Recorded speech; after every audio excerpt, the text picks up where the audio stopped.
ਮੇਰੀ ਉਮਰ 18 ਸਾਲ ਸੀ।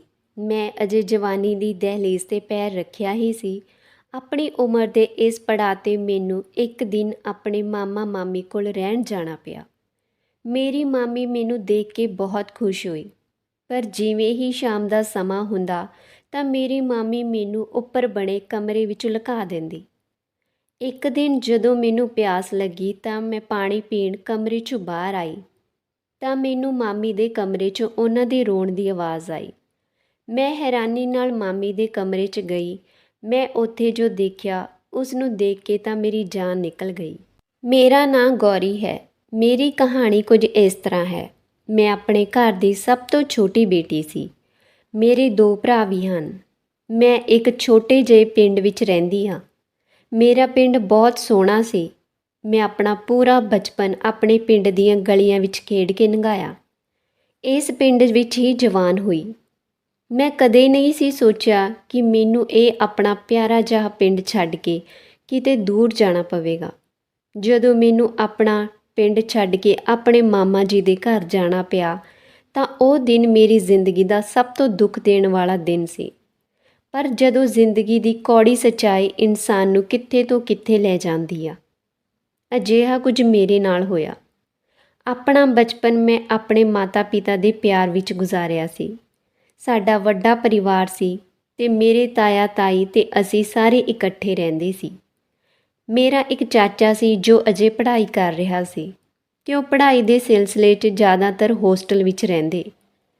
ਅਸੀਂ ਜਿਵੇਂ-ਜਿਵੇਂ ਵੱਡੇ ਹੁੰਦੇ ਜਾ ਰਹੇ ਸੀ, ਸਾਡਾ ਘਰ ਸਾਡੇ ਲਈ ਛੋਟਾ ਹੁੰਦਾ ਜਾ ਰਿਹਾ ਸੀ। ਸਾਡੀ ਦਾਦੀ ਤੇ ਭੂਆ ਇੱਕ ਹੀ ਕਮਰੇ ਵਿੱਚ ਰਹਿੰਦੀਆਂ ਸਨ। ਘੱਟ ਉਮਰ 'ਚ ਹੀ ਦਾਦੀ ਨੇ ਭੂਆ ਦਾ ਵਿਆਹ ਕਰ ਦਿੱਤਾ ਸੀ। 2 ਸਾਲ ਬਾਅਦ ਕਿਸੇ ਕਾਰਨ ਮੇਰੀ ਭੂਆ ਦਾ ਤਲਾਕ ਹੋ ਗਿਆ ਅਤੇ ਉਹ ਵਾਪਸ ਆਪਣੇ ਪੇਕੇ ਆ ਗਈ। ਮੈਨੂੰ ਅੱਜ ਤੱਕ ਸਮਝ ਨਹੀਂ ਆਇਆ। ਮੇਰੀ ਭੂਆ ਤਾਂ ਬਹੁਤ ਚੰਗੀ ਸੀ। ਉਹਨਾਂ ਨੇ ਅੱਜ ਤੱਕ ਕਿਸੇ ਨਾਲ ਉੱਚੀ ਆਵਾਜ਼ ਵਿੱਚ ਗੱਲ ਤੱਕ ਨਹੀਂ ਕੀਤੀ। ਫਿਰ ਉਹਨਾਂ ਨੂੰ ਕੋਈ ਕਿਵੇਂ ਛੱਡ ਸਕਦਾ ਹੈ? ਫਿਰ ਗੱਲ ਇੰਨੀ ਕਿਵੇਂ ਵੱਧ ਗਈ ਕਿ ਭੂਆ ਦਾ ਤਲਾਕ ਹੋ ਗਿਆ? ਮੈਨੂੰ ਇੰਨਾ ਪਤਾ ਸੀ ਕਿ ਮੇਰੀ ਭੂਆ ਦਾ ਵਿਆਹ ਉਹਨਾਂ ਦੀ ਮਰਜ਼ੀ ਦੇ ਖਿਲਾਫ ਹੋਇਆ ਸੀ। ਦਾਦੀ ਨੇ ਇਹ ਵਿਆਹ ਕੀਤਾ ਸੀ। ਮੇਰੀ ਦਾਦੀ ਜਾਤ-ਪਾਤ ਵਿੱਚ ਵਿਸ਼ਵਾਸ ਰੱਖਣ ਵਾਲਿਆਂ ਵਿੱਚੋਂ ਸੀ। ਮੇਰੀ ਦਾਦੀ ਨੂੰ ਆਪਣੀ ਬਰਾਦਰੀ ਬਹੁਤ ਪਿਆਰੀ ਸੀ। ਇਸੇ ਬਰਾਦਰੀ ਦਾ ਮਾਣ-ਤਾਣ ਰੱਖਣ ਲਈ ਮੇਰੀ ਭੂਆ ਨੂੰ ਦਾਦੀ ਨੇ ਇੱਕ ਅਣਚਾਹੇ ਬੰਧਨ ਵਿੱਚ ਬੰਨ੍ਹ ਦਿੱਤਾ ਸੀ। ਮੇਰੀ ਮਾਂ ਤੇ ਤਾਈ ਦੀ ਕਦੇ ਆਪਸ ਵਿੱਚ ਨਹੀਂ ਬਣੀ, ਕਿਉਂਕਿ ਗੱਲ ਇਹ ਸੀ ਕਿ ਮੇਰੀ ਮਾਂ ਤੇ ਤਾਈ ਆਪਸ ਵਿੱਚ ਚਾਚੇ-ਤਾਏ ਦੀਆਂ ਕੁੜੀਆਂ ਸਨ। ਉਹਨਾਂ ਦੋਵਾਂ ਦੀ ਸ਼ੁਰੂ ਤੋਂ ਨਹੀਂ ਬਣੀ। ਕਿਸਮਤ ਨੇ ਅਜਿਹੀ ਖੇਡ ਰਚਾਈ ਕਿ ਦੋਨਾਂ ਦਾ ਵਿਆਹ ਇੱਕ ਪਰਿਵਾਰ ਵਿੱਚ ਹੀ ਹੋ ਗਿਆ ਤੇ ਨਾ ਚਾਹੁੰਦੇ ਹੋਏ ਵੀ ਉਹਨਾਂ ਨੂੰ ਦਰਾਣੀ-ਜਠਾਣੀ ਬਣ ਕੇ ਇੱਕ ਘਰ ਵਿੱਚ ਇਕੱਠੇ ਰਹਿਣਾ ਪਿਆ। ਭਾਵੇਂ ਮਾਂ ਤੇ ਤਾਈ ਜੀ ਲੜਾਈ ਝਗੜਾ ਰਹਿੰਦਾ, ਪਰ ਸਾਡੇ ਬੱਚਿਆਂ 'ਚ ਕਦੇ ਕੋਈ ਲੜਾਈ ਝਗੜਾ ਨਹੀਂ ਸੀ ਹੋਇਆ। ਅਸੀਂ ਬਹੁਤ ਪਿਆਰ ਨਾਲ ਰਹਿੰਦੇ ਸੀ। ਮੇਰੀ ਤਾਈ ਦੀ ਕੁੜੀ ਸਾਰਿਕਾ ਮੇਰੇ ਤੋਂ 2 ਸਾਲ ਵੱਡੀ ਸੀ। ਉਸ ਦੇ 2 ਭਰਾ ਸਨ, ਇੱਕ ਉਸ ਤੋਂ ਵੱਡਾ, ਇੱਕ ਛੋਟਾ। ਵੱਡਾ ਭਰਾ ਰਾਹੁਲ ਜੋ ਕਾਲਜ 'ਚ ਪੜ੍ਹਦਾ ਸੀ, ਉਹ ਪੜ੍ਹਾਈ 'ਚ ਬਹੁਤ ਹੁਸ਼ਿਆਰ ਸੀ, ਪਰ ਮੇਰਾ ਤੇ ਸਾਰਿਕਾ ਦਾ ਪੜ੍ਹਾਈ 'ਚ ਮਨ ਨਹੀਂ ਸੀ ਲੱਗਦਾ। ਸਮਾਂ ਇਸ ਤਰ੍ਹਾਂ ਲੰਘਦਾ ਰਿਹਾ। ਅਸੀਂ ਸਕੂਲ ਤੋਂ ਕਾਲਜ ਦਾਖਲਾ ਲੈ ਲਿਆ। ਇੱਕ ਦਿਨ ਅਜੀਬ ਜਿਹੀ ਗੱਲ ਹੋਈ। ਮੇਰੇ ਚਾਚਾ ਜੀ ਨੇ ਘਰ 'ਚ ਕਿਸੇ ਨੂੰ ਦੱਸੇ ਬਿਨਾਂ ਵਿਆਹ ਕਰਵਾ ਲਿਆ। ਇਸ ਗੱਲ ਦਾ ਘਰ 'ਚ ਸਾਰਿਆਂ ਨੂੰ ਉਦੋਂ ਪਤਾ ਲੱਗਿਆ ਜਦੋਂ ਨਵੀਂ ਵਿਆਹੀ ਵਹੁਟੀ ਨੂੰ ਘਰ ਲੈ ਆਏ। ਦਾਦੀ ਨੇ ਚਾਚੇ ਨੂੰ ਪਹਿਲਾਂ ਤਾਂ ਬਹੁਤ ਗੱਲਾਂ ਸੁਣਾਈਆਂ, ਪਰ ਬਾਅਦ ਵਿੱਚ ਪੁੱਛਿਆ, ਤੂੰ ਇਸ ਨੂੰ ਰੱਖੇਂਗਾ ਕਿੱਥੇ? ਇਸ ਘਰ ਵਿੱਚ ਤਾਂ ਜਗ੍ਹਾ ਹੈ ਨਹੀਂ। ਚਾਚੇ ਨੇ ਕਿਹਾ, ਇੱਥੇ ਹੀ ਰੱਖਾਂਗਾ। ਇਸ ਗੱਲ 'ਤੇ ਦਾਦੀ ਨੇ ਉਹਨਾਂ ਨੂੰ ਘੂਰ ਕੇ ਦੇਖਿਆ ਤਾਂ ਚਾਚੇ ਨੇ ਕਿਹਾ, ਅਜੇ ਤਾਂ ਸ਼ਹਿਰ 'ਚ ਰੱਖਾਂਗਾ, ਪਰ ਕੁਝ ਸਮੇਂ ਬਾਅਦ ਮੈਂ ਇਸ ਨੂੰ ਇੱਥੇ ਹੀ ਲੈ ਕੇ ਆਵਾਂਗਾ। ਇੱਕ ਦਿਨ ਰੁਕ ਕੇ ਚਾਚਾ ਚਾਚੀ ਨੂੰ ਲੈ ਕੇ ਸ਼ਹਿਰ ਚਲਾ ਗਿਆ। ਹੁਣ ਪਰੇਸ਼ਾਨੀ ਇਹ ਸੀ ਕਿ ਜੇਕਰ ਚਾਚਾ ਚਾਚੀ ਆਏ ਤਾਂ ਉਹ ਰਹਿਣਗੇ ਕਿੱਥੇ, ਕਿਉਂਕਿ ਘਰ 'ਚ ਤਾਂ ਉਹਨਾਂ ਲਈ ਜਗ੍ਹਾ ਨਹੀਂ ਸੀ। ਇਸ ਗੱਲ ਦਾ ਹੱਲ ਮੇਰੀ ਮਾਂ ਨੇ ਕੁਝ ਇਸ ਤਰ੍ਹਾਂ ਕੱਢਿਆ ਕਿ ਬੱਚਿਆਂ ਦੇ ਪੇਪਰ ਖਤਮ ਹੋਣ ਤੋਂ ਬਾਅਦ ਬੱਚਿਆਂ ਨੂੰ ਉਹਨਾਂ ਦੇ ਨਾਨਕੇ ਭੇਜ ਦਿਆ ਕਰਾਂਗੇ, ਫਿਰ ਬਾਅਦ ਦੀ ਬਾਅਦ 'ਚ ਦੇਖੀ ਜਾਊ। ਪੇਪਰ ਖਤਮ ਹੋਣ ਤੋਂ ਬਾਅਦ ਮੇਰਾ ਚਾਚਾ ਚਾਚੀ ਸ਼ਹਿਰ ਤੋਂ ਵਾਪਸ ਆ ਗਏ। ਮੈਨੂੰ ਮੇਰੇ ਮਾਮਾ ਜੀ ਦੇ ਘਰ ਜਾਣਾ ਪਿਆ। ਮੇਰੇ ਪਿਤਾ ਜੀ ਤੇ ਛੋਟਾ ਭਰਾ ਮੈਨੂੰ ਮਾਮੇ ਦੇ ਘਰ ਛੱਡਣ ਆ ਗਏ। ਸਟੇਸ਼ਨ ਤੋਂ ਮੇਰੇ ਮਾਮਾ ਮਾਮੀ ਮੈਨੂੰ ਲੈਣ ਆਏ। ਉਸ ਦਿਨ ਦੂਜੀ ਵਾਰ ਮੈਂ ਆਪਣੀ ਮਾਮੀ ਨੂੰ ਦੇਖਿਆ ਸੀ। ਇਸ ਤੋਂ ਪਹਿਲਾਂ ਇੱਕ ਵਾਰ ਮੈਂ ਉਹਨਾਂ ਨੂੰ ਆਪਣੀ ਭੂਆ ਦੇ ਵਿਆਹ 'ਚ ਦੇਖਿਆ ਸੀ। ਉਦੋਂ ਵੀ ਮਾਮਾ ਤੇ ਮਾਮੀ ਇੱਕ ਰਾਤ ਰੁਕ ਕੇ ਵਾਪਸ ਚਲੇ ਗਏ ਸੀ, ਕਿਉਂਕਿ ਮਾਮਾ ਜੀ ਜਦੋਂ ਵੀ ਸਾਨੂੰ ਮਿਲਣ ਆਉਂਦੇ ਤਾਂ ਇਕੱਲੇ ਹੀ ਆਉਂਦੇ ਸੀ। ਮਾਮਾ ਜੀ ਮੈਨੂੰ ਤੇ ਪਿਤਾ ਜੀ ਨੂੰ ਨਾਲ ਲੈ ਕੇ ਘਰ ਗਏ। ਦੁਪਹਿਰ ਦਾ ਖਾਣਾ ਅਸੀਂ ਸਾਰਿਆਂ ਨੇ ਇਕੱਠੇ ਬੈਠ ਕੇ ਖਾਧਾ। ਮਾਮੀ ਮੈਨੂੰ ਬਹੁਤ ਪਿਆਰ ਨਾਲ ਮਿਲੀ। ਮੇਰੀ ਮਾਮੀ ਮੇਰੀ ਮਾਂ ਤੇ ਤਾਈ ਤੇ ਬਿਲਕੁਲ ਉਲਟ ਸੀ। ਉਹ ਬਹੁਤ ਹੀ ਮਿਹਰਬਾਨ ਤੇ ਚੰਗੀ ਔਰਤ ਸੀ। ਕਦੇ-ਕਦੇ ਤਾਂ ਉਹਨਾਂ ਮੈਨੂੰ ਆਪਣੀ ਭੂਆ ਦੀ ਝਲਕ ਮਿਲਦੀ। ਉਹ ਮੇਰਾ ਬਹੁਤ ਖਿਆਲ ਰੱਖਦੀ ਸੀ, ਕਦੇ ਕਿਸੇ ਚੀਜ਼ ਦੀ ਕਮੀ ਨਹੀਂ ਸੀ ਆਉਣ ਦਿੰਦੀ। ਸਾਰਿਕਾ ਵੀ ਮੈਨੂੰ ਰੋਜ਼ ਫੋਨ ਕਰਦੀ, ਕਹਿੰਦੀ ਤੂੰ ਮੈਨੂੰ ਮਾਂ ਤੇ ਚਾਚੀ ਦੀ ਲੜਾਈ ਵਿੱਚ ਇਕੱਲਾ ਛੱਡ ਗਈ। ਮੈਂ ਉਸ ਨੂੰ ਕਹਿੰਦੀ ਮੈਂ ਜਲਦ ਵਾਪਸ ਆਵਾਂਗੀ, ਕਿਉਂਕਿ ਮੈਂ ਤਾਂ ਇੱਥੇ ਕੁਝ ਦਿਨਾਂ ਲਈ ਹੀ ਆਈ ਸੀ। ਪਰ ਮੇਰੀ ਕਿਸਮਤ ਨੇ ਮੇਰੇ ਲਈ ਕੁਝ ਹੋਰ ਸੋਚ ਰੱਖਿਆ ਸੀ। ਮੇਰੀ ਮਾਮੀ ਦੇ ਕੋਈ ਔਲਾਦ ਨਹੀਂ ਸੀ, ਜਿਸ ਕਰਕੇ ਉਹ ਇਕੱਲੇਪਣ 'ਚ ਆਪਣਾ ਸਮਾਂ ਲੰਘਾ ਰਹੀ ਸੀ। ਇਸ ਲਈ ਮੇਰੇ ਘਰ ਆਉਣ ਨਾਲ ਮਾਮੀ ਬਹੁਤ ਖੁਸ਼ ਹੋਈ। ਮਾਮਾ ਜੀ ਤਾਂ ਆਪਣੇ ਕੰਮਾਂ 'ਚ ਰੁੱਝੇ ਰਹਿੰਦੇ। ਉਹ ਸ਼ਾਇਦ ਇਹ ਭੁੱਲ ਚੁੱਕੇ ਸਨ ਕਿ ਉਹਨਾਂ ਦੀ ਪਤਨੀ ਸਮੇਂ ਤੋਂ ਪਹਿਲਾਂ ਬਜ਼ੁਰਗ ਹੋ ਰਹੀ ਆ। ਕਦੇ-ਕਦੇ ਆਪਣਿਆਂ ਦੀ ਲਾਪਰਵਾਹੀ ਸਾਨੂੰ ਸਮੇਂ ਤੋਂ ਪਹਿਲਾਂ ਥਕਾ ਦਿੰਦੀ ਆ। ਕਦੇ-ਕਦੇ ਮੈਨੂੰ ਆਪਣੀ ਮਾਮੀ 'ਤੇ ਬਹੁਤ ਤਰਸ ਆਉਂਦਾ, ਜੋ ਘਰ ਦੀ ਚਾਰ ਦੀਵਾਰੀ ਵਿੱਚ ਕੈਦ ਹੋ ਕੇ ਰਹਿ ਗਈ ਸੀ। ਮੇਰਾ ਮਾਮਾ ਮੇਰੀ ਮਾਮੀ ਨੂੰ ਇੰਨੀ ਦੂਰੋਂ ਵਿਆਹ ਕੇ ਲਿਆਇਆ ਸੀ ਕਿ ਉਹਨਾਂ ਦੇ ਰਿਸ਼ਤੇਦਾਰਾਂ ਨਾਲ ਮੇਲ-ਜੋਲ ਵੀ ਨਾ ਹੁੰਦਾ। ਇਹੀ ਕਾਰਨ ਸੀ ਮੇਰੀ ਆਉਣ ਨਾਲ ਮੇਰੀ ਮਾਮੀ ਬਹੁਤ ਜ਼ਿਆਦਾ ਖੁਸ਼ ਹੁੰਦੀ। ਮੇਰੇ ਮਾਮਾ ਜੀ ਦੇ ਘਰ ਦੇ ਬਰਾਬਰ ਹੀ ਇੱਕ ਔਰਤ ਰਹਿੰਦੀ ਸੀ, ਜੋ ਲੜਕੀਆਂ ਨੂੰ ਸਿਲਾਈ ਕਢਾਈ ਦਾ ਕੰਮ ਸਿਖਾਉਣ ਦਾ ਕੰਮ ਕਰਦੀ ਸੀ। ਮੈਂ ਮਾਮੀ ਨੂੰ ਕਹਿ ਕੇ ਉਸ ਔਰਤ ਕੋਲ ਸਿਲਾਈ ਕਢਾਈ ਸਿੱਖਣੀ ਸ਼ੁਰੂ ਕਰ ਦਿੱਤੀ, ਪਰ ਮੈਨੂੰ ਉੱਥੇ ਵੀ ਹਰ ਸਮੇਂ ਆਪਣੀ ਮਾਮੀ ਦਾ ਖਿਆਲ ਰਹਿੰਦਾ। ਮੇਰੀ ਗੈਰ ਮੌਜੂਦਗੀ ਵਿੱਚ ਮਾਮੀ ਘਰ ਇਕੱਲੀ ਹੋਵੇਗੀ। ਮਾਮਾ ਜੀ ਤਾਂ ਸਵੇਰ ਦੇ ਗਏ ਸ਼ਾਮ ਨੂੰ ਘਰ ਆਉਂਦੇ। ਇਸ ਦਰਮਿਆਨ ਮੇਰੀ ਮਾਮੀ ਨਾਲ ਬਹੁਤ ਸਾਰੀਆਂ ਗੱਲਾਂ ਹੁੰਦੀਆਂ। ਇੱਕ ਦਿਨ ਤਾਂ ਬਿਲਕੁਲ ਠੀਕ ਲੰਘ ਰਹੇ ਸੀ, ਪਰ ਜਿਵੇਂ ਸ਼ਾਮ ਦਾ ਸਮਾਂ ਹੋਣ ਲੱਗਦਾ ਤਾਂ ਇੱਕ ਬਹੁਤ ਅਜੀਬ ਜਿਹੀ ਗੱਲ ਹੁੰਦੀ। ਉਹ ਇਹ ਸੀ ਕਿ ਮਾਮੀ ਮੈਨੂੰ ਛੇਤੀ-ਛੇਤੀ ਖਾਣਾ ਖਵਾ ਕੇ ਮਾਮਾ ਜੀ ਦੇ ਆਉਣ ਤੋਂ ਪਹਿਲਾਂ ਉੱਪਰ ਬਣੇ ਕਮਰੇ ਵਿੱਚ ਭੇਜ ਦਿੰਦੀ। ਮਾਮੀ ਦੇ ਰੋਜ਼ਾਨਾ ਮੇਰੇ ਨਾਲ ਇਸ ਰਵੱਈਏ ਦੀ ਮੈਨੂੰ ਸਮਝ ਨਹੀਂ ਸੀ ਆ ਰਹੀ, ਨਾ ਹੀ ਮੈਂ ਮਾਮੀ ਤੋਂ ਪੁੱਛ ਸਕਦੀ ਸੀ। ਇੱਕ ਵਾਰ ਰਾਤ ਦੇ ਸਮੇਂ ਪਿਆਸ ਲੱਗਣ ਕਰਕੇ ਮੈਨੂੰ ਮਜਬੂਰਨ ਉੱਪਰ ਵਾਲੇ ਕਮਰੇ 'ਚੋਂ ਹੇਠਾਂ ਰਸੋਈ 'ਚ ਆਉਣਾ ਪਿਆ। ਮੈਂ ਰਸੋਈ ਵੱਲ ਆਈ ਤਾਂ ਮੈਨੂੰ ਕਿਸੇ ਦੇ ਰੋਣ ਦੀ ਆਵਾਜ਼ ਸੁਣੀ। ਮੈਂ ਅੰਦਾਜ਼ਾ ਲਾਉਣਾ ਚਾਹਿਆ ਕਿ ਇਹ ਆਵਾਜ਼ ਕਿੱਧਰੋਂ ਆ ਰਹੀ ਆ, ਤਾਂ ਮੈਨੂੰ ਪਤਾ ਲੱਗਿਆ ਇਹ ਆਵਾਜ਼ ਤਾਂ ਮਾਮੀ ਦੇ ਕਮਰੇ 'ਚੋਂ ਆ ਰਹੀ ਆ। ਮੈਂ ਜਿਵੇਂ ਮਾਮੀ ਦੇ ਕਮਰੇ ਕੋਲ ਗਈ, ਦਰਵਾਜ਼ਾ ਥੋੜ੍ਹਾ ਜਿਹਾ ਸਾਈਡ ਤੋਂ ਖੁੱਲ੍ਹਾ ਹੋਇਆ ਸੀ। ਮੈਂ ਹੈਰਾਨੀ ਤੇ ਪਰੇਸ਼ਾਨੀ ਨਾਲ ਮਾਮੀ ਦੇ ਕਮਰੇ ਦੇ ਅੰਦਰ ਦਾ ਜੋ ਦ੍ਰਿਸ਼ ਦੇਖਿਆ, ਮੇਰੇ ਪੈਰਾਂ ਹੇਠੋਂ ਜ਼ਮੀਨ ਖਿਸਕ ਗਈ। ਮੈਂ ਕਦੇ ਨਹੀਂ ਸੀ ਸੋਚਿਆ ਕਿ ਮਾਮੀ ਦੀ ਜ਼ਿੰਦਗੀ ਇੰਨੀ ਤਕਲੀਫ ਵਾਲੀ ਆ। ਮੇਰੀ ਮਾਮੀ ਵੀ ਸਮਾਜ ਦੀਆਂ ਉਹਨਾਂ 70% ਔਰਤਾਂ 'ਚੋਂ ਸੀ ਜੋ ਆਪਣੇ ਪਤੀ ਤੋਂ ਕੁੱਟ ਖਾ ਕੇ, ਆਪਣੇ ਹੰਝੂ ਲੁਕੋ ਕੇ ਲੋਕਾਂ ਦੇ ਡਰੋਂ ਸ਼ਾਂਤ ਰਹਿੰਦੀਆਂ ਸੀ। ਮੈਂ ਥੋੜ੍ਹਾ ਜਿਹਾ ਹੋਰ ਅੰਦਰ ਖਿਸਕ ਕੇ ਦੇਖਿਆ। ਹੁਣ ਤਾਂ ਅੰਦਰ ਦਾ ਦ੍ਰਿਸ਼ ਸਾਫ਼ ਦਿਸ ਰਿਹਾ ਸੀ। ਮੇਰੀ ਮਾਮੀ ਵਿਚਾਰੀ ਜ਼ਮੀਨ 'ਤੇ ਪਈ ਰੋ ਰਹੀ ਸੀ ਤੇ ਮਾਮਾ ਬੇਦਰਦੀ ਨਾਲ ਮਾਮੀ ਨੂੰ ਕੁੱਟ ਰਿਹਾ ਸੀ। ਅੰਦਰ ਦਾ ਦ੍ਰਿਸ਼ ਦੇਖ ਕੇ ਮੇਰੇ ਮੂੰਹ ਦੀ ਚੀਕ ਨਿਕਲਣ ਵਾਲੀ ਸੀ। ਮੈਂ ਆਪਣਾ ਹੱਥ ਆਪਣੇ ਮੂੰਹ 'ਤੇ ਰੱਖ ਲਿਆ। ਆਪਣੀ ਚੀਖ ਨੂੰ ਰੋਕਦਿਆਂ ਮੈਂ ਭੱਜ ਕੇ ਉੱਪਰ ਵਾਲੇ ਕਮਰੇ 'ਚ ਜ਼ਮੀਨ 'ਤੇ ਜਾ ਕੇ ਬੈਠ ਗਈ। ਮੈਂ ਬਿਲਕੁਲ ਬਦਹਵਾਸ ਹੋ ਗਈ ਸੀ।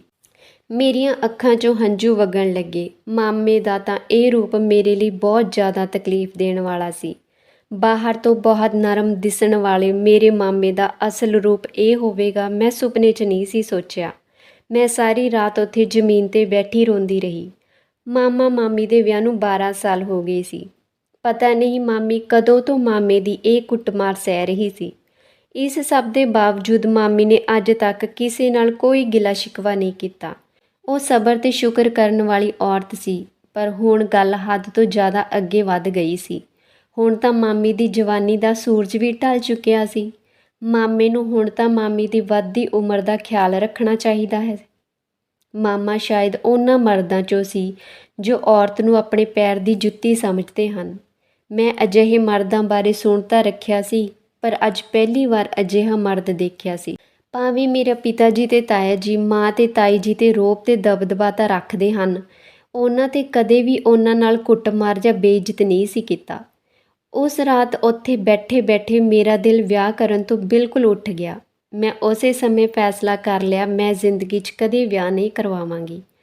ਸਵੇਰ ਹੁੰਦੇ ਮੈਂ ਸਭ ਤੋਂ ਪਹਿਲਾਂ ਮਾਮੀ ਦੀ ਭਾਲ 'ਚ ਰਸੋਈ ਗਈ। ਮੈਂ ਦੇਖਿਆ ਮਾਮੀ ਮਾਮੇ ਲਈ ਨਾਸ਼ਤਾ ਬਣਾ ਰਹੀ ਸੀ।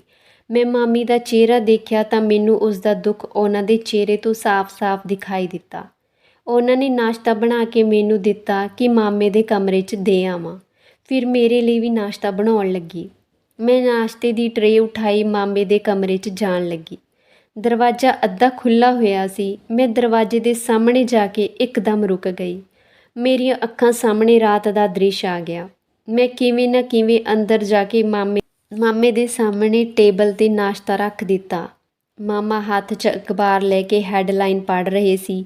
ਮੇਰੇ ਆਉਣ 'ਤੇ ਅੱਖ ਚੁੱਕ ਕੇ ਇੱਕ ਪਲ ਲਈ ਮੈਨੂੰ ਦੇਖਿਆ, ਫਿਰ ਦੁਬਾਰਾ ਅਖਬਾਰ ਪੜ੍ਹਨ ਲੱਗੇ। ਉਹ ਦਿਨ ਤਾਂ ਮੈਂ ਮਾਮੀ ਦੀ ਜਾਂਚ ਪੜਤਾਲ ਵਿੱਚ ਕੱਢਿਆ।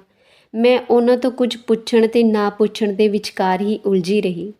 ਇਸੇ ਤਰ੍ਹਾਂ ਰਾਤ ਹੋ ਗਈ। ਮਾਮੀ ਦੇ ਕਹਿਣ ਤੋਂ ਪਹਿਲਾਂ ਮੈਂ ਰਾਤ ਦਾ ਖਾਣਾ ਖਾ ਕੇ ਉੱਪਰ ਕਮਰੇ ਵਿੱਚ ਪੈ ਗਈ। ਮੈਂ ਕੁਝ ਦੇਰ ਸੋਚ ਵਿਚਾਰ 'ਚ ਲੰਘਾ ਦਿੱਤੀ। ਫਿਰ ਮੋਬਾਈਲ ਉਠਾ ਕੇ ਸਾਰਿਕਾ ਨੂੰ ਫੋਨ ਕੀਤਾ। ਉਸ ਨਾਲ ਕੁਝ ਗੱਲਾਂ ਕਰਨ ਤੋਂ ਬਾਅਦ ਦਿਲ ਹਲਕਾ ਹੋ ਗਿਆ। ਅੱਧੀ ਰਾਤ ਦਾ ਸਮਾਂ ਹੋਇਆ ਤਾਂ ਮੈਂ ਹੌਲੀ-ਹੌਲੀ ਬਾਹਰ ਆਈ। ਅੱਜ ਫਿਰ ਉਹੀ ਦ੍ਰਿਸ਼ ਸੀ। ਮਾਮੀ ਦੇ ਕਮਰੇ 'ਚ ਰੋਣ ਦੀ ਆਵਾਜ਼ ਆ ਰਹੀ ਸੀ। ਮੈਂ ਹੌਲੀ ਦੇਣੇ ਅੰਦਰ ਦੇਖਿਆ, ਕੱਲ੍ਹ ਵਾਂਗ ਸਾਰਾ ਦ੍ਰਿਸ਼ ਸੀ। ਮੈਂ ਭੱਜ ਕੇ ਆਪਣੇ ਕਮਰੇ ਵਿੱਚ ਆ ਗਈ ਤੇ ਮੈਂ ਸੌਣ ਤੋਂ ਪਹਿਲਾਂ ਆਪਣੇ ਆਪ ਨਾਲ ਪੱਕਾ ਵਾਅਦਾ ਕਰ ਲਿਆ ਸੀ, ਚਾਹੇ ਕੱਲ੍ਹ ਕੁਝ ਵੀ ਹੋ ਜਾਵੇ, ਮੈਂ ਮਾਮੀ ਨਾਲ ਇਸ ਸੰਬੰਧੀ ਗੱਲ ਕਰਕੇ ਰਹਾਂਗੀ। ਅਗਲੇ ਦਿਨ ਜਿਵੇਂ ਮਾਮਾ ਦਫ਼ਤਰ ਜਾਣ ਲਈ ਨਿਕਲਿਆ, ਮੈਂ ਮਾਮੀ ਨੂੰ ਕਿਹਾ, ਸਾਰੇ ਕੰਮ ਛੱਡ ਕੇ ਮੇਰੇ ਕੋਲ ਆ ਕੇ ਬੈਠੋ, ਮੈਂ ਤੁਹਾਡੇ ਨਾਲ ਜ਼ਰੂਰੀ ਗੱਲ ਕਰਨੀ ਆ। ਮਾਮੀ ਮੇਰੀ ਗੱਲ ਸੁਣ ਕੇ ਮੇਰੇ ਨਾਲ ਵਿਹੜੇ 'ਚ ਆ ਕੇ ਬੈਠ ਗਈ। ਮਾਮੀ ਨੇ ਮੈਨੂੰ ਕਿਹਾ, ਕੀ ਗੱਲ ਆ, ਘਰੇ ਸਭ ਠੀਕ ਤਾਂ ਹੈ? ਮੈਂ ਕਿਹਾ, ਮਾਮੀ ਜੀ ਘਰ ਸਭ ਠੀਕ ਆ। ਮੈਂ ਕਿਹਾ ਕਿ ਮੈਂ ਤੁਹਾਡੇ ਨਾਲ ਤੁਹਾਡੇ ਬਾਰੇ ਗੱਲ ਕਰਨੀ ਆ। ਮਾਮੀ ਹੈਰਾਨੀ ਨਾਲ ਬੋਲੀ, ਮੇਰੇ ਬਾਰੇ 'ਚ? ਮੈਂ ਕਿਹਾ ਕਿ ਤੁਸੀਂ ਮੈਨੂੰ ਦੱਸੋ, ਮਾਮਾ ਜੀ ਦੇ ਤੁਹਾਡੇ ਨਾਲ ਇਸ ਸਲੂਕ ਦਾ ਅਸਲ ਕਾਰਨ ਕੀ ਆ? ਉਹ ਕਦੋਂ ਤੋਂ ਤੁਹਾਨੂੰ ਇਸ ਤਰ੍ਹਾਂ ਕੁੱਟ ਮਾਰ ਰਹੇ ਹਨ? ਮੇਰੇ ਮੂੰਹ 'ਚੋਂ ਇਹ ਗੱਲ ਸੁਣ ਕੇ ਮਾਮੀ ਦਾ ਰੰਗ ਉੱਡ ਗਿਆ। ਮਾਮੀ ਨੇ ਕਿਹਾ ਕਿ ਬੇਟਾ ਤੈਨੂੰ ਇਸ ਬਾਰੇ ਕਿਵੇਂ ਪਤਾ ਲੱਗਿਆ? ਤਾਂ ਮੈਂ ਮਾਮੀ ਨੂੰ ਕਿਹਾ ਕਿ ਉਸ ਨੂੰ ਰਾਤ ਬਾਰੇ ਦੱਸਿਆ ਕਿ ਮੈਂ ਆਪਣੇ ਮਾਮੇ ਨੂੰ ਤੁਹਾਨੂੰ ਮਾਰਦੇ ਹੋਏ ਦੇਖ ਲਿਆ ਸੀ। ਹੁਣ ਮੈਨੂੰ ਸਮਝ ਆਇਆ ਕਿ ਤੁਸੀਂ ਰਾਤ ਨੂੰ ਕਿਉਂ ਮਾਮੇ ਦੇ ਆਉਣ ਤੋਂ ਪਹਿਲਾਂ ਮੈਨੂੰ ਉੱਪਰ ਵਾਲੇ ਕਮਰੇ ਵਿੱਚ ਭੇਜ ਦਿੰਦੇ ਹੋ। ਹੁਣ ਤੁਸੀਂ ਇਹ ਦੱਸੋ ਕਿ ਮਾਮਾ ਤੁਹਾਨੂੰ ਕਿਸ ਗੱਲ 'ਤੇ ਮਾਰਦਾ ਹੈ? ਮੇਰੇ ਜ਼ਿਆਦਾ ਜ਼ੋਰ 'ਤੇ ਮਾਮੀ ਨੇ ਇੱਕ ਡੂੰਘਾ ਸਾਹ ਲਿਆ। ਫਿਰ ਮੈਨੂੰ ਦੱਸਿਆ, ਬੇਟਾ ਇਹ ਅੱਜ ਦੀ ਕਹਾਣੀ ਨਹੀਂ ਹੈ, ਇਹ ਤਾਂ ਬਹੁਤ ਪੁਰਾਣੀ ਗੱਲ ਹੈ। ਇਹ ਗੱਲ ਮੇਰੇ ਵਿਆਹ ਤੋਂ 5 ਮਹੀਨੇ ਬਾਅਦ ਦੀ ਆ। ਜਦੋਂ ਇੱਕ ਦਿਨ ਮਾਮੀ ਆਪਣੀ ਕਹਾਣੀ ਦੱਸਦੀ ਗਈ ਤੇ ਮਾਮੀ ਦੀ ਦਰਦ ਭਰੀ ਕਹਾਣੀ ਮੈਂ ਸੁਣਦੀ ਗਈ। ਉਸ ਦਿਨ ਮੈਨੂੰ ਬਹੁਤ ਕੁਝ ਅਜਿਹਾ ਪਤਾ ਲੱਗਿਆ ਜਿਸ ਬਾਰੇ ਪਰਿਵਾਰ 'ਚ ਕੋਈ ਨਹੀਂ ਸੀ ਜਾਣਦਾ। ਮਾਮੀ ਸਾਰਾ ਕੁਝ ਦੱਸਣ ਤੋਂ ਬਾਅਦ ਮੈਨੂੰ ਬੋਲੀ, ਬੇਟਾ ਮੈਂ 12 ਸਾਲਾਂ 'ਚ ਅੱਜ ਪਹਿਲੀ ਵਾਰ ਕਿਸੇ ਕੋਲ ਆਪਣਾ ਦਿਲ ਖੋਲ੍ਹਿਆ। ਬੇਟਾ ਤੇਰਾ ਬਹੁਤ ਅਹਿਸਾਨ ਹੋਵੇਗਾ ਕਿ ਇਹ ਗੱਲਾਂ ਜੋ ਮੈਂ ਤੈਨੂੰ ਦੱਸੀਆਂ ਅੱਗੇ ਕਿਸੇ ਨੂੰ ਨਾ ਦੱਸੀ, ਖਾਸ ਕਰਕੇ ਆਪਣੀ ਮਾਂ ਨੂੰ ਤਾਂ ਬਿਲਕੁਲ ਨਾ ਦੱਸੀ। ਮੈਂ ਨਹੀਂ ਚਾਹੁੰਦੀ ਕਿ ਸਾਲਾਂ ਤੋਂ ਬਚਾਏ ਇਸ ਰਿਸ਼ਤੇ ਨੂੰ ਹੁਣ ਜਾ ਕੇ ਕੋਈ ਠੇਸ ਪਹੁੰਚੇ। ਮੇਰੇ ਕੋਲ ਅਜਿਹਾ ਕੋਈ ਨਹੀਂ ਜੋ ਮੇਰੇ ਨਾਲ ਖੜਾ ਹੋ ਸਕੇ। ਮੈਂ ਬੇਵਸੀ ਨਾਲ ਮਾਮੀ ਵੱਲ ਦੇਖਿਆ ਤੇ ਮਾਮੀ ਨੂੰ ਪੁੱਛਿਆ, ਮਾਮੀ ਇੰਨੇ ਸਾਲ ਚੁੱਪ ਰਹਿ ਕੇ ਇਹ ਸਭ ਸਹਿ ਕੇ ਤੁਹਾਨੂੰ ਆਖਰ ਕੀ ਮਿਲਿਆ? ਉਲਟਾ ਆਪਣੇ 'ਤੇ ਜ਼ੁਲਮ ਕੀਤਾ। ਹੁਣ ਬਸ ਬਹੁਤ ਹੋਇਆ। ਤੁਸੀਂ ਆਪਣੀ ਪੂਰੀ ਜ਼ਿੰਦਗੀ ਇਸ ਤਰ੍ਹਾਂ ਲੰਘਾ ਦਿਓਗੇ? ਮੈਂ ਤੁਹਾਨੂੰ ਅਜਿਹਾ ਕਦੇ ਨਹੀਂ ਕਰਨ ਦੇਵਾਂਗੀ। ਮੇਰੀ ਗੱਲ ਸੁਣ ਕੇ ਮਾਮੀ ਨੇ ਕਿਹਾ, ਤੂੰ ਅਜੇ ਬੱਚੀ ਆ, ਇਹਨਾਂ ਸਾਰੀਆਂ ਗੱਲਾਂ ਨੂੰ ਨਹੀਂ ਸਮਝਦੀ, ਇਸ ਲਈ ਇਸ ਤਰ੍ਹਾਂ ਦੀਆਂ ਗੱਲਾਂ ਕਰ ਰਹੀ ਆ। ਸਾਡੇ ਸਮਾਜ 'ਚ ਤਲਾਕਸ਼ੁਦਾ ਔਰਤਾਂ ਦੀ ਥਾਂ ਬਹੁਤ ਮੁਸ਼ਕਿਲ ਨਾਲ ਬਣਦੀ ਆ। ਮੈਂ ਕਿਹਾ ਕਿ ਇਹ ਸਭ ਅਸੂਲ ਬਣਾਉਣ ਵਾਲੇ ਵੀ ਤਾਂ ਅਸੀਂ ਆ। ਜੇ ਅਸੀਂ ਸਾਰੀਆਂ ਮਜਬੂਰੀਆਂ ਨੂੰ ਕਾਰਨ ਬਣਾ ਕੇ ਇਸ ਸਭ ਨੂੰ ਇਸੇ ਤਰ੍ਹਾਂ ਚੱਲਦੇ ਰਹਿਣ ਦਿਆਂਗੇ ਤਾਂ ਇਹ ਸਭ ਕਦੇ ਖਤਮ ਹੀ ਨਹੀਂ ਹੋਵੇਗਾ। ਕਿਸੇ ਨਾ ਕਿਸੇ ਨੂੰ ਤਾਂ ਇਸ ਨੂੰ ਰੋਕਣਾ ਹੀ ਹੋਏਗਾ। ਜੇ ਅੱਜ ਅਸੀਂ ਆਪਣੇ ਵੱਲ ਉੱਠਣ ਵਾਲੀ ਉਂਗਲੀ ਨੂੰ ਨਹੀਂ ਰੋਕ ਸਕਦੇ ਤਾਂ ਕੱਲ੍ਹ ਨੂੰ ਪੂਰਾ ਹੱਥ ਸਾਡੇ ਵੱਲ ਉੱਠੇਗਾ। ਸਾਨੂੰ ਹੋਸ਼ ਹੀ ਉਦੋਂ ਆਉਂਦਾ ਹੈ ਜਦੋਂ ਪਾਣੀ ਸਿਰ ਤੋਂ ਦੀ ਲੰਘ ਜਾਂਦਾ। ਇਹ ਕੋਈ ਸਬਰ ਜਾਂ ਬਹਾਦਰੀ ਦੀ ਗੱਲ ਨਹੀਂ ਆ। ਇਸ ਤਰ੍ਹਾਂ ਦਾ ਸਲੂਕ ਬਿਨਾਂ ਕਿਸੇ ਵਜ੍ਹਾ ਦੇ ਬਰਦਾਸ਼ਤ ਕੀਤਾ ਜਾਵੇ, ਮੇਰੀ ਨਜ਼ਰ ਵਿੱਚ ਤਾਂ ਬੁਜ਼ਦਿਲ ਦੀ ਪਹਿਚਾਣ ਆ। ਤੁਹਾਡੀ ਤਾਂ ਅਜਿਹੀ ਕੋਈ ਮਜਬੂਰੀ ਵੀ ਨਹੀਂ ਆ।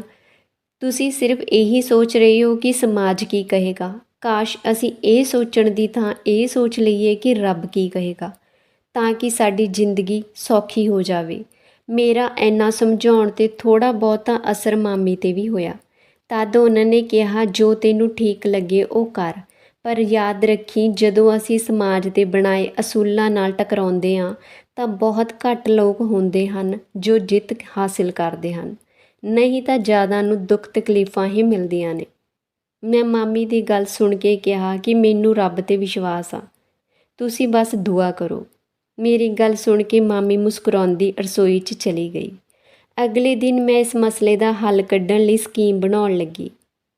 ਇਸ ਦੇ ਲਈ ਮੈਨੂੰ ਸਾਰਿਕਾ ਦੀ ਲੋੜ ਸੀ, ਇਸ ਲਈ ਮੈਂ ਉਸ ਨੂੰ ਫ਼ੋਨ ਕਰਕੇ ਸਭ ਕੁਝ ਦੱਸ ਦਿੱਤਾ। ਅਗਲਾ ਕਦਮ ਬਿਨਾਂ ਕਿਸੇ ਮਸਲੇ 'ਤੇ ਮਾਮੀ ਨੂੰ ਇੱਥੋਂ ਲੈ ਕੇ ਜਾਣਾ ਸੀ। ਇਸ ਸੰਬੰਧੀ ਸਕੀਮ ਵੀ ਮੈਂ ਬਣਾ ਲਈ ਸੀ। ਅਗਲੀ ਸਵੇਰ ਮੈਂ ਮਾਮਾ ਜੀ ਦੇ ਦਫ਼ਤਰ ਜਾਣ ਤੋਂ ਪਹਿਲਾਂ ਉਹਨਾਂ ਤੋਂ ਮਾਮੀ ਨੂੰ ਆਪਣੇ ਪਿੰਡ ਲੈ ਕੇ ਜਾਣ ਦੀ ਇਜਾਜ਼ਤ ਮੰਗੀ। ਪਹਿਲਾਂ ਤਾਂ ਮਾਮੀ ਨੇ ਸਾਫ਼ ਮਨਾ ਕਰ ਦਿੱਤਾ, ਪਰ ਥੋੜ੍ਹਾ ਜ਼ੋਰ ਦੇਣ 'ਤੇ ਉਹਨਾਂ ਨੇ ਮੇਰੀ ਗੱਲ ਮੰਨ ਲਈ। ਮੇਰੇ ਲਈ ਇਹ ਕਾਫੀ ਸੀ। ਮੈਂ ਭੱਜ ਕੇ ਮਾਮੀ ਨੂੰ ਗੱਲ ਦੱਸੀ ਤਾਂ ਮਾਮੀ ਵੀ ਬਹੁਤ ਖੁਸ਼ ਹੋਈ। ਅਗਲੇ ਦਿਨ ਅਸੀਂ ਦੋਵੇਂ ਆਪਣੇ ਪਿੰਡ ਪਹੁੰਚ ਗਏ। ਸਾਨੂੰ ਲੈਣ ਸਟੇਸ਼ਨ 'ਤੇ ਰਾਹੁਲ ਆਇਆ ਸੀ। ਘਰ ਆ ਕੇ ਮੈਂ ਮਹਿਸੂਸ ਕੀਤਾ ਮੈਂ ਇਸ ਮਾਹੌਲ ਨੂੰ ਕਿੰਨਾ ਮਿਸ ਕੀਤਾ। ਖਾਣਾ ਖਾ ਕੇ ਮੈਂ ਤੇ ਸਾਰਿਕਾ ਦਾਦੀ ਤੇ ਭੂਆ ਨਾਲ ਗੱਲਾਂ ਕਰਨ ਲੱਗੇ। ਮੈਂ ਸਾਰੀਆਂ ਗੱਲਾਂ ਦਾਦੀ ਨੂੰ ਦੱਸੀਆਂ ਤਾਂ ਦਾਦੀ ਨੇ ਮੈਨੂੰ ਕਿਹਾ ਕਿ ਹੁਣ ਤੂੰ ਫਿਕਰ ਨਾ ਕਰ, ਮੈਂ ਮੌਕਾ ਦੇਖ ਕੇ ਤੇਰੀ ਮਾਂ ਨਾਲ ਖੁਦ ਗੱਲ ਕਰਾਂਗੀ। ਦਾਦੀ ਦੀ ਗੱਲ ਸੁਣ ਕੇ ਮੇਰੀ ਸਾਰੀ ਚਿੰਤਾ ਖਤਮ ਹੋ ਗਈ ਸੀ। 2 ਦਿਨਾਂ ਬਾਅਦ ਦਾਦੀ ਨੇ ਮਾਂ ਤੇ ਮਾਮੀ ਨੂੰ ਆਪਣੇ ਕਮਰੇ ਵਿੱਚ ਬੁਲਾਇਆ। ਹਰ ਗੱਲ ਸ਼ੁਰੂ ਤੋਂ ਮਾਂ ਨੂੰ ਦੱਸੀ। ਜਦੋਂ ਇਹ ਗੱਲ ਮਾਂ ਨੇ ਸੁਣੀ ਤਾਂ ਉਹ ਹੈਰਾਨ ਰਹਿ ਗਈ। ਮਾਂ ਤਾਂ ਕਦੇ ਸੋਚ ਨਹੀਂ ਸੀ ਸਕਦੀ ਕਿ ਉਹਨਾਂ ਦਾ ਭਰਾ ਇਸ ਤਰ੍ਹਾਂ ਦੀ ਹਰਕਤ ਕਰ ਸਕਦਾ ਹੈ। ਸਾਰੇ ਜਾਣਦੇ ਸਨ ਕਿ ਸਿਰਫ ਮਾਂ ਤੇ ਹੀ ਤਾਈ ਹੀ ਅਜਿਹੀਆਂ ਸਨ ਜੋ ਮਾਮੇ ਨਾਲ ਇਸ ਸੰਬੰਧੀ ਗੱਲ ਕਰਕੇ ਮਾਮੀ ਦੀ ਮਦਦ ਕਰ ਸਕਦੀਆਂ ਸਨ। ਦਾਦੀ ਤੇ ਮਾਮੀ ਦੀ ਗੱਲ ਸੁਣ ਕੇ ਮਾਂ ਨੇ ਇੱਕ ਵੀ ਪਲ ਸਮਾਂ ਨਾ ਖਰਾਬ ਕੀਤਾ। ਤੁਰੰਤ ਮਾਮੇ ਨੂੰ ਫ਼ੋਨ ਕੀਤਾ ਤੇ ਤੁਰੰਤ ਉਸ ਨੂੰ ਪਿੰਡ ਪਹੁੰਚਣ ਦਾ ਕਿਹਾ। ਮਾਮਾ ਚਾਹੇ ਕਿੰਨਾ ਵੀ ਸਖਤ ਕਿਉਂ ਨਾ ਹੋਵੇ, ਪਰ ਮਾਂ ਦੇ ਸਾਹਮਣੇ ਮਾਮੇ ਦੀ ਇੱਕ ਨਹੀਂ ਸੀ ਚੱਲਦੀ।